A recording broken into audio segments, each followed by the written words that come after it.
నమస్తే. తెలంగాణలో జరగనున్నటువంటి 17 పార్లమెంటు స్థానాలకు సంబంధించినటువంటి ఎన్నికల్లో ఎలా అయినా సరే 15 స్థానాలు మనం ఖచ్చితంగా గెలుచుకోవాలి అనే భావనలో మొన్నటి వరకు కాంగ్రెస్ పార్టీ ఉంది. కానీ తాజాగా నెలకొన్నటువంటి పరిస్థితులు, మారుతున్నటువంటి రాజకీయ సమీకరణాల నేపథ్యంలో టార్గెట్ 17 ఇదే మెయిన్ లక్ష్యంగా పెట్టుకుంది కాంగ్రెస్ పార్టీ. దీనికి సంబంధించి వ్యూహాలు, ప్రతి వ్యూహాలతో అడుగులు వేస్తుంది. సునీల్ కనుగోలు కాంగ్రెస్ పార్టీకి రాజకీయ వ్యూహకర్తగా ఉన్నారు.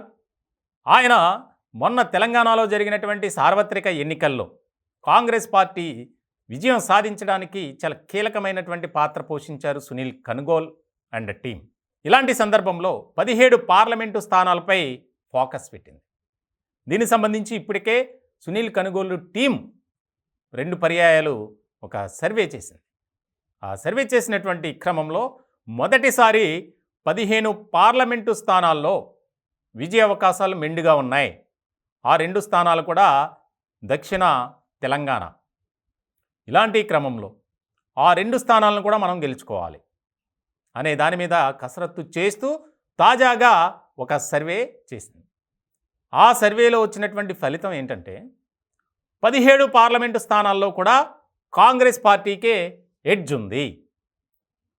చాలా కష్టపడాలి, హార్డ్ వర్క్ చేయాలి అత్యధిక మెజార్టీ రావటానికి. 17 స్థానాల్లో కూడా కాంగ్రెస్ పార్టీ అభ్యర్థులు గెలిచే అవకాశాలు స్పష్టంగా ఉన్నాయి అనేది వారిచ్చినటువంటి ఆ నివేదికను బట్టి మనం చూడాలి. ఇలాంటి సందర్భంలో కాంగ్రెస్ పార్టీ హైకమాండ్ తెలంగాణ రాష్ట్రం వైపు ఒక ప్రత్యేకమైనటువంటి దృష్టి పెట్టింది. దీనిలో భాగంగా 17 పార్లమెంటు స్థానాల్ని గెలుచుకోవాలి, అంతిమ లక్ష్యం అదే.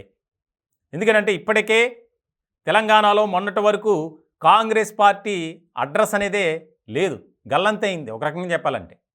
అలాంటి పరిస్థితుల్లో కొంతమంది కాంగ్రెస్ నాయకుల టీం వర్క్తో, ముఖ్యంగా రేవంత్ రెడ్డి అండ్ టీం కష్టపడి పనిచేసినటువంటి విధానం వల్ల ఈ రోజున కాంగ్రెస్ పార్టీ తెలంగాణలో అధికారంలోకి వచ్చింది.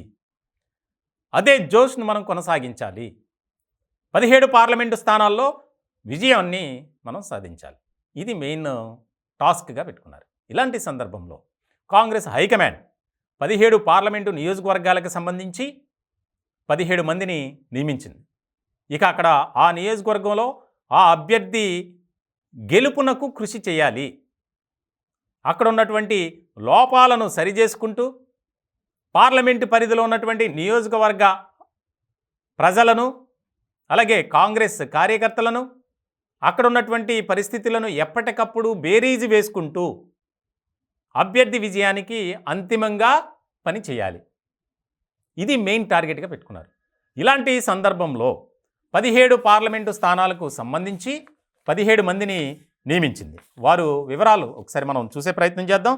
ఖమ్మం పార్లమెంటు స్థానానికి సంబంధించి మంత్రి పొంగిలేటి శ్రీనివాసరెడ్డి, అలాగే నల్గొండకు మంత్రి ఉత్తమ్ కుమార్ రెడ్డి, కరీంనగర్కు మంత్రి పొన్నం ప్రభాకర్, పెద్దపల్లికి మంత్రి శ్రీధర్ బాబు, వరంగల్ పార్లమెంటు నియోజకవర్గానికి సంబంధించి సీనియర్ కాంగ్రెస్ నాయకులుగా ఉన్న రేవూరి ప్రకాష్ రెడ్డి ఆయన, అలాగే హైదరాబాద్కు ఒబేదుల్లా, సికింద్రాబాద్ పార్లమెంటు నియోజకవర్గానికి సంబంధించి మంత్రి కోమటిరెడ్డి వెంకటరెడ్డి ఆయనకు పూర్తి బాధ్యతలు అప్పగిస్తూ నిర్ణయం తీసుకుంది. అలాగే భువనగిరి పార్లమెంటు నియోజకవర్గానికి సంబంధించి కోమటిరెడ్డి రాజగోపాల్ రెడ్డి, నాగర్ కర్నూలు పార్లమెంటు స్థానానికి సంబంధించి మంత్రి జూపల్లి కృష్ణారావుకు బాధ్యతలు అప్పగించింది.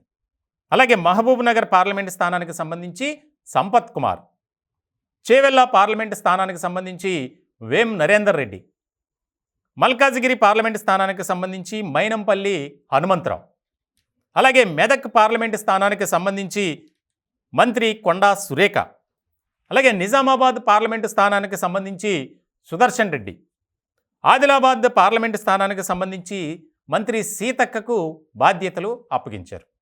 ఇక జహీరాబాద్ మంత్రి దామోదర రాజా నరసింహ, మహబూబాబాద్ మంత్రి తుమ్మల నాగేశ్వరరావు, ఈ 17 మందికి బాధ్యతలు అప్పగిస్తూ ఆదేశాలు జారీ చేసింది. ఆ యొక్క నియోజకవర్గంలో ఉన్నటువంటి అభ్యర్థి వీక్నెస్ కానీ, అక్కడ ఉన్నటువంటి లోపాలను సరిచేసుకుంటూ ఇప్పటికే కాంగ్రెస్ పార్టీలో అక్కడక్కడ అసంతృప్తి, అసహనం అనేది కనిపిస్తుంది. వాటన్నిటినీ అధిగమిస్తూ అభ్యర్థి విజయానికి కృషి చేయాలి. చాలా కీలకమైనటువంటి పరిణామంగా మారబోతుంది. గతంలో కూడా ఆయా నియోజకవర్గాలకు సంబంధించి ఇన్ఛార్జీలను నియమించింది, కానీ అంతంత మాత్రంగానే ఉంది. కానీ ఈసారి మాత్రం 17 పార్లమెంటు స్థానాల్లో కాంగ్రెస్ జెండా ఎగరాలి.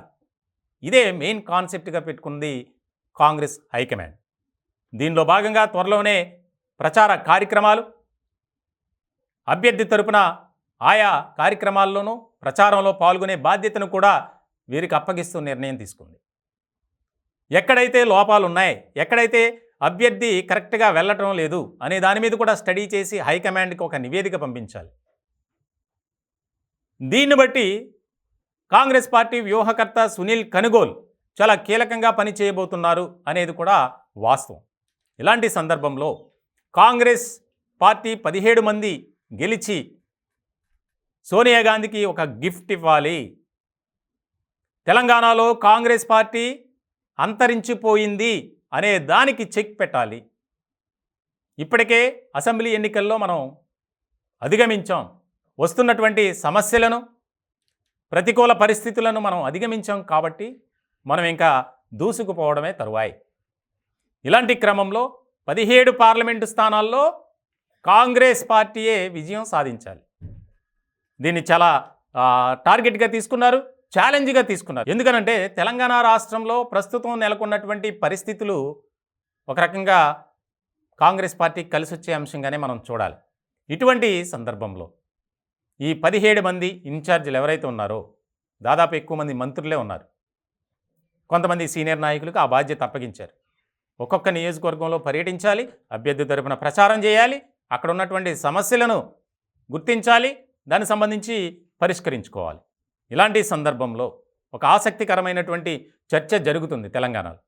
రాజకీయ వర్గాల్లో కానీ, రాజకీయ నిపుణులు కానీ, రాజకీయ విశ్లేషకులు కానీ ఒకటే చెప్పేది, 17 పార్లమెంటు స్థానాల్లో 1-2 మినహా 15 స్థానాల్లో ఖచ్చితంగా కాంగ్రెస్ పార్టీ అభ్యర్థులే గెలవబోతున్నారు అనేది ఒక చర్చగా మారింది.